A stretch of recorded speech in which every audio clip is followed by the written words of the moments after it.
once, but Ridley only gave me 3 times. I got 3 takes. So hello everyone. Thank you so much to the New York Film Critics Circle. This really means the absolute world to me. And I'm so incredibly honored to receive this award in my hometown, Manhattan, New York. This film is the story of a famous family, a real, complicated, and authentic Italian family. It's surely a wild and tragic story of the descendants of Guccio Gucci, the son of a merchant born in Tuscany in 1881, who helmed the origin of Gucci, which began as a humble leather saddle shop in 1906. It's the story of Guccio's sons Rodolfo and Aldo and their sons Maurizio and Paolo. It's the story also of women who loved them and wanted to be one of them, Patrizia Reggiani. It's the story of an Italian family complicated by and rich in Italian culture. There's a sense in which I feel like I've been preparing for this role my entire life. And I know I've put my whole life into it, and I know everybody in this room that's an artist, I know you all do that too. I know, back Maggie, I'm looking at you, I just know that about you. And I wasn't born in Italy, but I am a Germanota, and I'm a proud descendant of my Venetian and Sicilian ancestors. I fell in love with acting in New York, watching films about Italian families. I feel so lucky to have grown up with so many films representing families that look like me, that talk like mine, and laughed and yelled like my family. I'm sorry, Mom. I remember watching Sophia Loren and eating at a farm table in the countryside, speaking Italian, the wind blowing in her hair, her eyes piercing the screen, watching her hold in all the fear she had and covering it with strength, scene after scene. I've always been drawn to Italian culture and the unique dynamics of Italian families. Learning to speak in a northern dialect felt like reading poetry to me. I spent, and I'm gonna tell you how hard I worked because I want to remind you and thank you for giving me this award that you did okay. I spent hundreds of hours reading Gina Lollobrigida interviews aloud with this accent, and other times just speaking constantly in this style, Patrizia never leaving me. Immersing myself in the glorious history of Italian art, religion, fashion, and music. It wasn't just about trying to transform myself. It was more importantly about tapping into a part of my heritage that's been with me since before I was even born. This was a passionate effort I feel forever grateful to have experienced, and memories I will forever hold in my heart. In making House of Gucci, my true dream was to harness the generational power of my heritage and channel it into every scene. Every day I began work by putting my feet on the ground and feeling the Italian soil under my feet, knowing that it's where I came from and that it made me everything I am today. There's a particular texture of Italian love and friendship and business, and that's always really moved me. Inhabiting the story of the Gucci's meant exploring the ways that men relate to each other, and as fathers and sons at baptisms, hugging and kissing, but as enemies and adversaries in boardrooms vying for power. Of course, this isn't entirely new ground in film. As a young girl, I watched, like all of you, the films of Scorsese and others. These stories of Italian-American families, usually the men who affected their own downfall. But what about the women? I was endlessly brokenhearted by how men relate to women in these same spaces.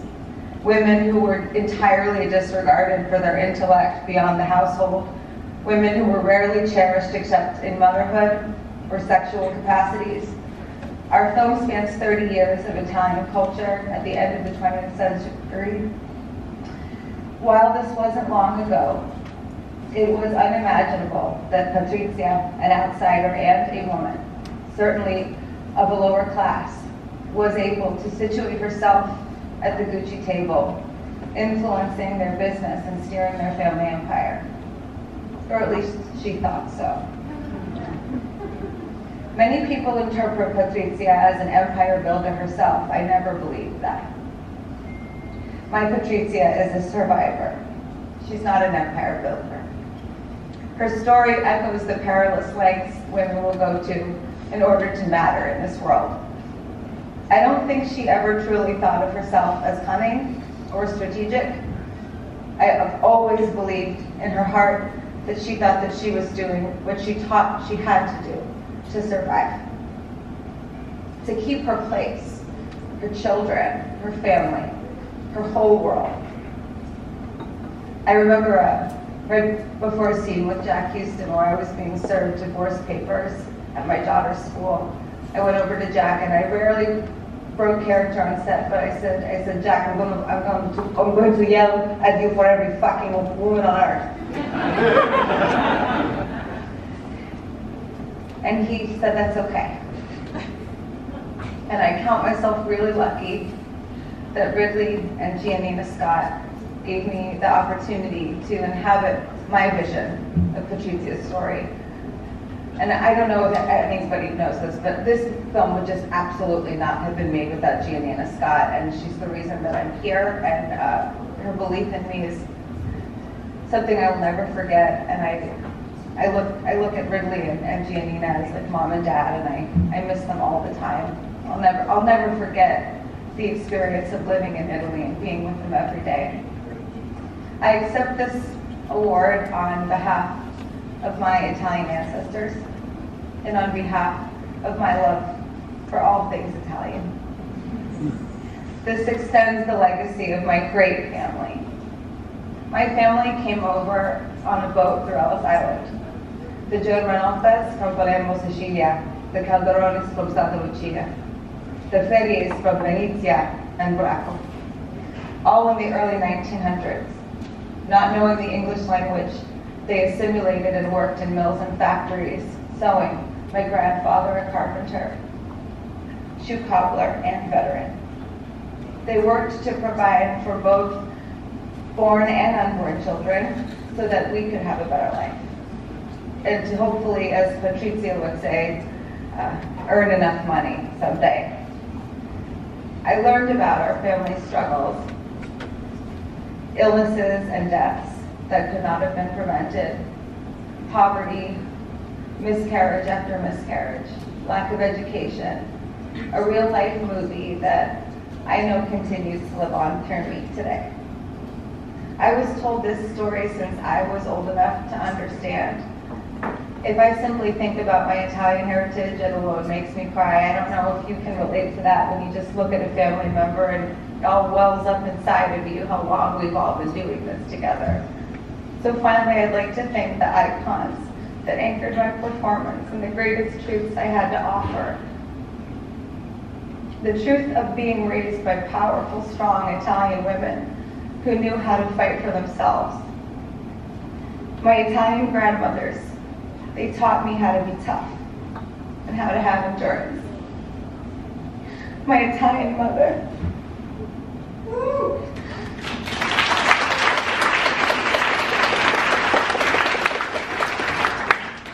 Mom, you taught me how to be fearless.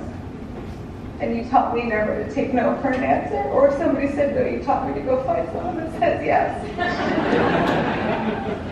And my sister, since we were young, and even now, when we talk, she always reminds me that I always have to find a way to be brave. So thank you to the New York Film Critics Circle for recognizing my performance as Best Actress this year. I can't even want to hear myself say it. In doing so, you have recognized all the women in my family, because it was through them that I was able to create the heart and soul of this character, the one that she deserved. These women taught me how to have big feelings in a man's world, and that having big feelings is beautiful.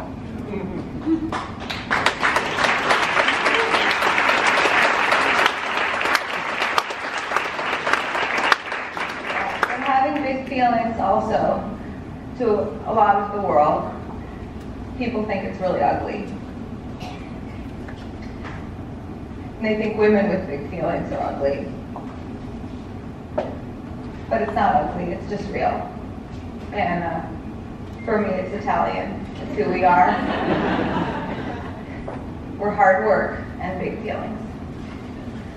And also meatballs. Or actually, in Italy, meatballs aren't a real thing. It would be ragu. So I want to thank my beautiful cast.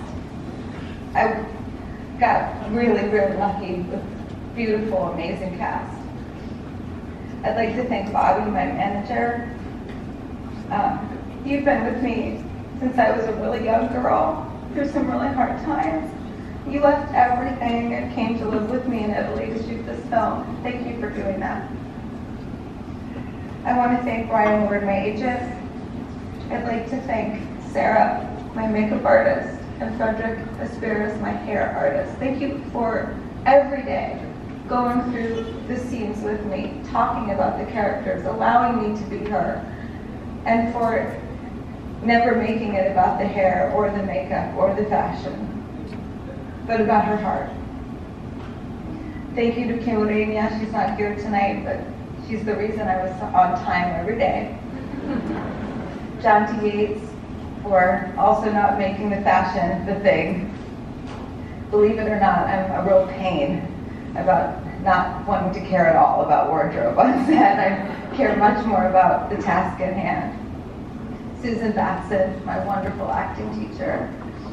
Beatrice Pariccia, another acting teacher that I've worked a long time with and was with me every day on set.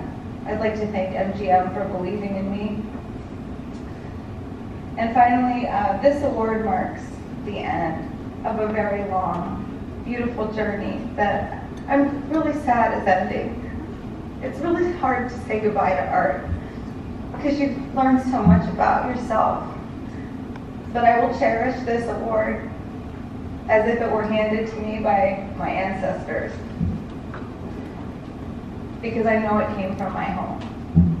I danced on these streets. I learned how to sing on these streets. I auditioned and failed. And I'm still here. And you're still here for me. We're still here for each other. So I know that this came from you because you saw the authenticity in my performance. You could see my Italian New York heart. So thank you so much. And to you all, I'm forever grateful. And I wish you all health and family, friendship, and just the most beloved community. Thank you.